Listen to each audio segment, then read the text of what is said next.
सारी बेबिया ने हाथ जोड़ के न राम राम श्री शिवाय नमस्तुभ्यम। तो आज आप 14वां पार्ट पढ़ांगे और ध्यान ला के सुनियो सारी बेबे। तो गल्ला बोलिया करो श्री शिवाय नमस्तुभ्यम भी और ध्यान ला के सुनिया करो बेबे। 10-12 मिनट की वीडियो बनाऊँ हूँ और ध्यान ला के सुनियो तो लई चालू करा। प्राचीन काल की बात है कि दारुक नाम एक वन था। उस वन के समीप शंकर जी का एक शिवालय था। वहाँ पर तीनों समय एक शिव भगत ऋषि शिव जी का पूजन किया करते थे और स्त्रोतों द्वारा नित्य पाठ किया करते थे। एक बार जब वह ऋषि शिव जी का स्त्रोतों द्वारा पाठ कर रहे थे, तभी उस दारुक वन में अनेक ऋषि महर्षि हवन करने के लिए समिधा लेने पहुँचे। भगवान शंकर ने अपने भक्तों की परीक्षा लेने के लिए विकराल रूप धारण कर लिया। वे दिगंबर होकर कामी पुरुषों की तरह हाथ में लिंग को पकड़े वहां पहुंचे। जब ऋषि पत्नी ने उन्हें देखा तो पहले तो वे सब घबरा गई तथा फिर उन सब पर काम का आवेश छा गया। बहुत सी स्त्रियां आपस में ही आलिंगन हो गई। इतने में उन स्त्रियों के पति भी वहां पहुंच गए। उन्होंने उस पुरुष को देखकर सोचने लगी कि यह दिगंबर पुरुष कौन है जो स्त्रियों के आचरणों को दूषित कर रहा है। स्त्रियों पर भी उन्हें क्रोध आया। वे शंकर जी को न पहचान कर क्रोध में भर कर बोली, अरे यह दिगंबर पुरुष कौन है जो हमारी स्त्रियों को खराब कर रहा है। उन ऋषियों ने दिगंबर मनुष्य से पूछा, बता तू कौन है। बार बार पूछने पर भी वह कोई उत्तर नहीं देता। वे लोग बोले, यह वैदिक धर्म को लोप करने वाला कर्म कर रहा है, इस कारण तेरा यह लिंग सिरग ही पृथ्वी पर कट कर गिर पड़े। ऋषियों का इतना कहना था कि शंकर जी का लिंग पृथ्वी पर गिर पड़ा। वह लिंग प्रज्वलित होते ही अग्नि के समान पृथ्वी पर उधर इधर घूमता हुआ जीवों को दुखी करने लगा। इस पर सभी ऋषि मुनि घबरा गए और ब्रह्मा जी के पास जाकर सब वृतांत बताया। ब्रह्मा जी समझ गए कि ये सभी शंकर जी की माया के वशीभूत हो गए हैं। तभी ब्रह्मा जी बोले, हे ऋषियों, तुमने यह अनुचित कार्य कर दिया। सभी मनुष्यों का धर्म है कि मध्याह्न में आए अतिथि का सत्कार किया जाए। अब जब तक शंकर भगवान का लिंग एक स्थान पर स्थिर नहीं हो जाता, तब तक पृथ्वी पर इसी प्रकार उपद्रव होते रहेंगे। यदि आप लोग संसार का हित चाहते हो तो शंकर भगवान के ज्योतिर्लिंग की शीतलता के लिए जगदम्बा पार्वती का चिंतन करो, उनकी आराधना तथा स्तुति करो। तुम्हारी स्तुति से पार्वती की योनि रूप होकर उसमें लिंग शीतल हो जाएगा। तब पार्वती जी के प्रसन्न होने पर अष्टबल की रचना कर शास्त्रों की आज्ञा अनुसार उस पर एक घड़ा स्थापित करो। उसमें दुर्बा डालो तथा पवित्र तीर्थों के जल से उसे हमेशा शिव का ध्यान करके विधि सहित उनका पूजन करो। शतरुद्री पाठ करते हुए इसे घड़े के जल से लिंग को स्नान कराकर मार्जन आदि करो। इसके बाद योनि रूपा पार्वती जी को बाण रूप से स्थापित कर उसी पर सदा शिव के ज्योतिर्लिंग को स्थापित कर दो। इसके बाद धूप दीप नैवेद्य से षोडोपचार से उसका पूजन करो। फिर स्तोत्र गान आदि से शंकर जी की स्तुति करो, तब जाकर मंगल होगा। इस तरह ब्रह्मा जी के वचनानुसार ऋषियों ने मातेश्वरी पार्वती जी की विधि विधान से आराधना की। उनकी स्तुति से पार्वती जी योनि रूपा होकर उस पर ज्योतिर्लिंग की स्थापना की। इसके बाद पूजन पाठ किया, तब संसार में मंगल हुआ। वही ज्योतिर्लिंग संसार में हटकेश्वर नाम से प्रसिद्ध हुआ। उनकी आराधना से सभी लौकिक तथा पारलौकिक सुखों की प्राप्ति होती है। प्राचीन काल में अंधकासुर नाम का एक दैत्य हुआ था। वह समुद्र के अंदर किसी जगह रहता था। वह बहुत ही शक्तिशाली और पराक्रमी था दैत्य था। उसके उस समय संसार में अपना आतंक फैला रखा था। इस कारण सब उससे दुखी थे। देवताओं ने दुखी होकर भगवान शिवजी से अंधकासुर के आतंक के बारे में बताया। भगवान भोले शंकर ने देवताओं को आश्वासन दिया, तुम डरो मत, मैं अवश्य ही आप लोगों को कष्ट पहुंचाने वाले उस दैत्य का वध करके उसके आतंक को समाप्त कर दूंगा। हे देवताओं, तुम सब अपनी सेनाएं लेकर आगे आगे चलो, तुम्हारे पीछे मैं रहूंगा। यह सुनकर सभी देवता अपनी सेनाओं को सजा कर चल पड़े। देवताओं का स्नान सहित आगमन सुनकर दैत्य भी अपने निवास स्थान समुद्र से बाहर निकल आए।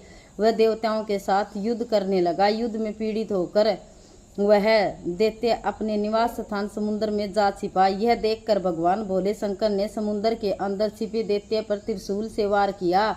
त्रिशूल के लगते ही दैत्य छटपटाने लगा। अब वह शिवजी से हाथ जोड़कर प्रार्थना करने लगा, हे भगवान, शिवरूप बना देते हैं। मैंने अपने अंतिम समय में आपके दर्शन कर लिए हैं। आप मेरा भी उद्धार करने की कृपा करें। आप मुझे अपने गणों के स्थान देने की कृपा करें। उनकी विनती सुनकर भगवान भोलेनाथ उनसे प्रसन्न हो गए तथा उनसे वर मांगने को कहा। दानव बोला, प्रभु, यदि वास्तव में आप मुझ पर प्रसन्न है तो मुझे आप अपनी अवचित भक्ति प्रदान करें, और दूसरा वर यह दे कि आपका इसी स्थान पर अविचित निवास रहे। शिवजी ने उसे अपनी अविचल भक्ति प्रदान की तथा ज्योतिर्लिंग रूप में वहां सितर हो गए। प्राचीन काल दधीचि नाम के एक महान ऋषि हुए थे। वे बहुत ही धर्मात्मा, वेदों के ज्ञाता तथा शिवजी के भगत थे।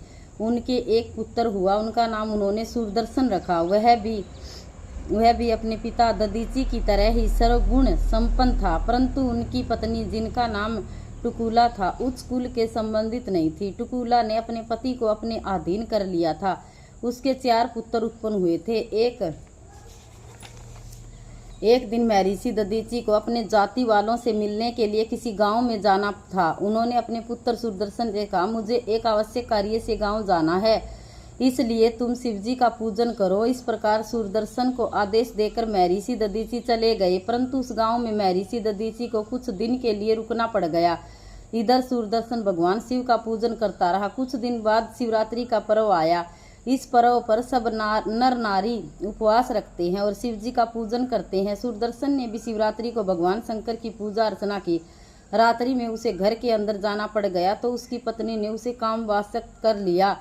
वह पत्नी के साथ काम क्रीड़ा करने लगा और उसके बाद बिना शुद्धि के ही पुण्य शिव पूजन में तल्लीन हो गया। अंतर्यामी भगवान शिवजी ने यह देखकर उसे श्राप दे दिया, आज शिवरात्रि के पर्व पर भी तूने स्त्री के साथ काम क्रीड़ा करके पुण्य बिना शुद्ध हुए मेरी पूजा करने लगा, इस कारण तू मूर्ख बन जा। इस श्राप से वह जड़ की तरह पागल हो गया, घूमने लगा। कुछ समय पश्चात जब महर्षि दधीचि लौट कर घर आए तो सब कुछ देखकर दुखित होकर बोले, अरे तूने अपना ही नहीं अपितु सारे कुल का सर्वनाश कर डाला, अब क्या करना चाहिए। उन्होंने जगदम्बा पार्वती की उपासना प्रारंभ कर दी। दधीचि की उपासना से जगदम्बा प्रकट हुई। दधीचि की प्रार्थना करने पर पार्वती जी ने उनसे पुत्र सुदर्शन को शिवजी के चरणों में डालकर उनसे प्रार्थना की, हे स्वामी, यह सुदर्शन तो मेरा पुत्र है। इतना कहकर उसे यज्ञोपवीत धारण कराकर 16 अक्षरों वाले शिव गायत्री मंत्र की दीक्षा दी। तब भगवती पार्वती की कृपा से सुदर्शन ने मंत्र का जाप उच्चारण करके शिवजी का पूजन किया। इस पूजन से भगवान शंकर शिवजी से उनसे प्रसन्न होकर बोले, हे पुत्र, मैं तुमसे प्रसन्न हूँ। मेरी तेरे ऊपर पूर्ण कृपा है। मेरे ऊपर समर्पित किए हुए धन, धान्य, घी, तेल आदि सभी पदार्थ तेरे लिए है। तू इसका उपभोग कर सकते हो। तुम हमेशा त्रिपुंड को धारण किए हुए शिव संध्या गायत्री जप करता बन जाओ।